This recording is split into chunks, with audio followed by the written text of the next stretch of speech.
बलराम दास केउं ग्रंथरे ब्रह्मांगन विषय वर्णित? बलराम दास ज्ञान चूड़ा मणि एक अप्रकाशित गद्य ग्रंथ। यार पांडुलिपि ओडिशा म्यूजियम रे रही। एही ग्रंथरे ब्रह्मांगन विषय वर्णित होईछि। श्रीमद् भगवद गीता केते अध्याय विशिष्ट होई शेषरे कौन जोग कराइछि? श्रीमद् भगवद गीता को कवि ओडिया रे अनुवाद करिसेंती। एहार 18 अध्याय प्रकाशित शेषरे गीता विकास नाम रे आउ गोटे अध्याय जोग करिसेंती। बलराम दास गीतार प्रथम अध्याय केउथुरु ग्रहण करिसेंती ओ गीता विकास रे केते पद रहिछि? बलराम दास गीतार प्रथम अध्याय को संस्कृत महाभारतरु ग्रहण करिसेंती। विकास रे कवि 22 पद पर्यंत श्री जगन्नाथ और श्रीक्षेत्र महिमा वर्णना करिसेंती। नेक्स्ट देइछि बलराम दास गीता अनुवाद करने को किपरि समर्थ हेले?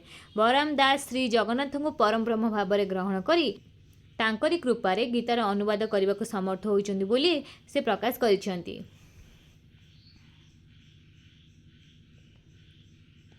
बलराम दास गुप्त गीता केते अध्याय विशिष्ट एथिरे कौन वर्णित? बलराम दास गुप्त गीता 8 गोटी छोट छोट अध्याय विभक्त। यह ज्ञान जोगर विषय और श्रीकृष्ण अर्जुन कथा वर्णित रही। ब्रह्मांड भूगोल रे कौन वर्णित? यह केते अध्याय? भारतर सृष्टि तत्व संबलित दर्शनर भाव को केन्द्र करी विभिन्न विषय ब्रह्मांड भूगोल रे वर्णित। यार विषय वस्तु 84 अध्याय विभक्त। गुप्त गीतार अर्जुन प्रश्न उत्तर में श्रीकृष्ण कौन कहते? अर्जुन प्रश्न उत्तर में श्रीकृष्ण कहते पाद होउछि जाजपुर, कटी होउछि कटक, पेट होउछि खंडगिरी, नाभि होउछि भुवनेश्वर, डाहाण भुज होउछि हटकेश्वर, बाम भुज होउछि चंद्रभागा, मुख होउछि सिंहद्वार और पाटी होउछि 22 पाहाच। कवि को मुक्ति मंडप ब्राह्मण मैंने कहीं आक्षेप करते? कवि मुक्ति मंडपरू ब्राह्मण न होई ब्रह्म विद्या चर्चा ब्राह्मण बेश बसी पड़ते। तेणु ब्राह्मण मैंने उठिले कवि को देखि कटाल कले। शूद्र होई ब्रह्म विद्या श्रवण कर अपराध है। से सब ब्राह्मण मैंने कौन करते? आक्षेप करते। नेक्स्ट देखिए कवि किपरि गीता रचना करने को समर्थ हेले? कवि राति शोइथिबा समय श्री जगन्नाथ को हृदय चिंता कले। श्री जगन्नाथ स्वप्न प्राकृत भाषा गीता रचना करने को आदेश देले। तेणु कवि गीता रचना करने को समर्थ हेले। नेक्स्ट देखिए बलराम दास ब्रह्मांड भूगोलर एपरि नामकरण कहीं होइछि? बलराम उत्कलीय वैष्णव कवि और ज्ञान मिश्रा भक्तिर उपासक थिबारु एही ग्रंथरे जोग ही मुक्ति बा निर्वाणर एकमात्र सोपान बोली कहुଯାଇଛି। एथिरे पृथ्वी और जीवन संबंध में आलोचना स्थान पाइथिबारु एहार नाम ब्रह्मांड भूगोल। वेदांत सार गुप्त गीतारे बलराम दास बंदीशाला कहीं निक्षिप्त हेले? वेदांत सार गुप्त गीता ग्रंथरे बलराम दास वेदांत विषय निजर ज्ञान सूचना देइछन्ति। पंडित माने सभारे तांको उपहास कले। बलराम अनधिकार चर्चा करिथिबारु राजा आदेश रे बंदीशाला तांको रहिबाकु पड़ला बा से बंदीशाला रहिथिले। बलराम को कहीं चोर बोली कुहागला?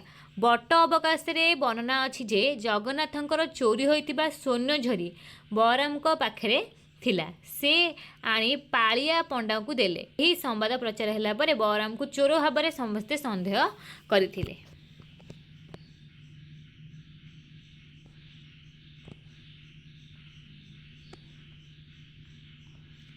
बलराम को विराट गीता केतोटी अध्याय? प्रथम अध्याय कौन वर्णित? बलराम दासंकर विराट गीता 12 गोटी अध्याय पूर्ण। प्रथम अध्याय अर्जुन श्रीकृष्णकर नाम तत्व वर्णित। अर्जुन कृष्णकर केतगुड़िए नाम उच्चारण कर तत्व विषय कहते। नेक्स्ट देखिए बलराम दास को स्वर्ण झरी चोरी प्रसंगटी कौन? बलरामकर लंका दर्शन करने को इच्छा थिला। बलराम जगन्नाथंकर स्वर्ण झरी धरी जगन्नाथंक पछरे जाइथिले। फेरिला बेलू जगन्नाथ मंदिर गला बेले बलराम दासंक पाखरे से स्वर्ण झरीटी रही जाइथिला।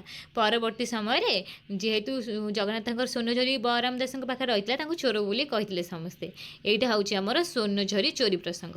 बलराम जगन्नाथ लंका रे प्रवेश परे विभीषण कौन सब उपहार देइथिले? बलराम और जगन्नाथ लंका रे प्रवेश कला परे एटी बलराम कहले बलराम दास, जगन्नाथ कहले जगन्नाथ दास नुहति श्री जगन्नाथ को कहुछि प्रभु को कहुछि। जेते लंका रे प्रवेश कले विभीषण श्री जगन्नाथ को दर्शन करी देवांग वस्त्र कला मल्ली फूलर हार और मुक्त माଳ सबू उपहार देइथिले। विश्व ब्रह्मांडर किपरि सृष्टि होइछि? भगवान विराट रूप से शून्य रे थिबा समय रे तांको मन रे भावना जात हैला। शून्य रु बिंदु छाड़ी देले, बिंदु रु गगन को खसिला, बिंदु गगन खसिला धूम्र बन है धूम्र बनरु शक्ति और शक्ति ओंकार ओंकार नाम नाम विष्णु विष्णु कौन तापर ब्रह्मा जगत संपुद और समग्र विश्व ब्रह्मांड नाम परित्यक्त है। बलरामक वेदांत सार गुप्त गीताटी केउं वृत्तरे रचित एथिरे कौन सब वर्णित होई। वेदांत सार गुप्त गीता ग्रंथटी 11 अक्षरी वृत्तरे रचित। वेदांत समर्थित ज्ञान मिश्रा भक्ति जोग अच्छी मनुष्य निज आत्मा को चिन्ह पाइले भगवान को लाभ करिब। ये शरीर रे भगवान को देखती से प्रकृत भक्त। बलराम दासଙ୍କ सप्तांग जोगसार टीकारे कौन वर्णित यही ग्रंथरे सप्तांग जोग विषय वर्णित। मल्लिकानाथ शिष्य भाव में गुरु गोरेखनाथ को सप्तांग जोग तत्व विषय प्रश्न कर जोग को सप्तांग जोग भाव में ग्रहण कर। बलराम दासଙ୍କର बौला अध्याय कौन वर्णित होइछि। बलराम दासଙ୍କ बौला अध्याय बौला गाई किपरि सत्यर सत्यर आश्रय नहीं सत्य हम सत्यर आश्रय नहीं व्याघ्र मुखर रक्षा पाई से विषय वर्णित होइछि।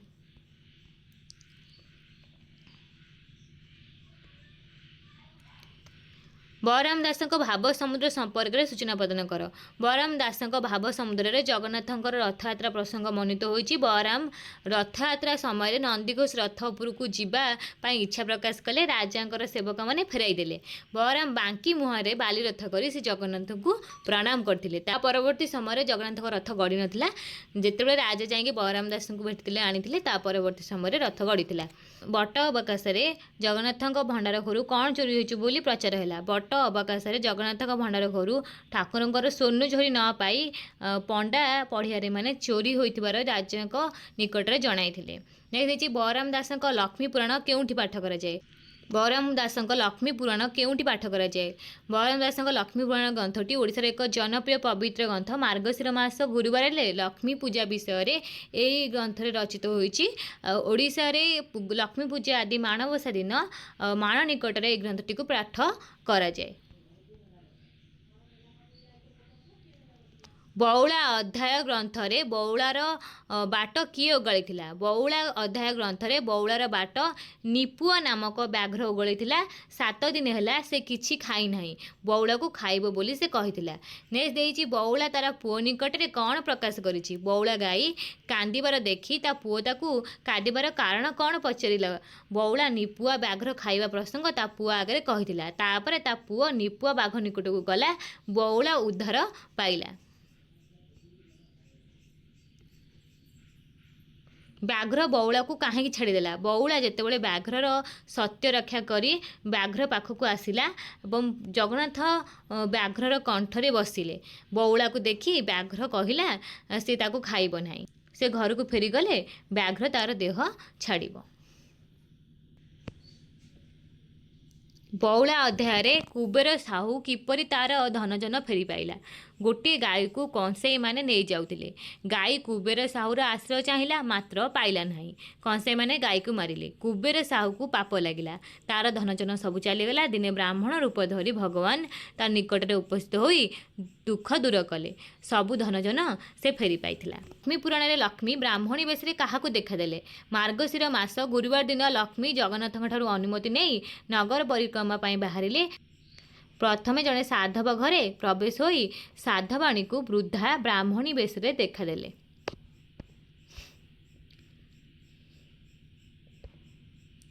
शेषर लक्ष्मी क्या वरदान देते। साधवाणी घर जाई लक्ष्मी समग्र नगर परिक्रमा करी तांकर व्रत पालनर सूचना पाइले नहीं।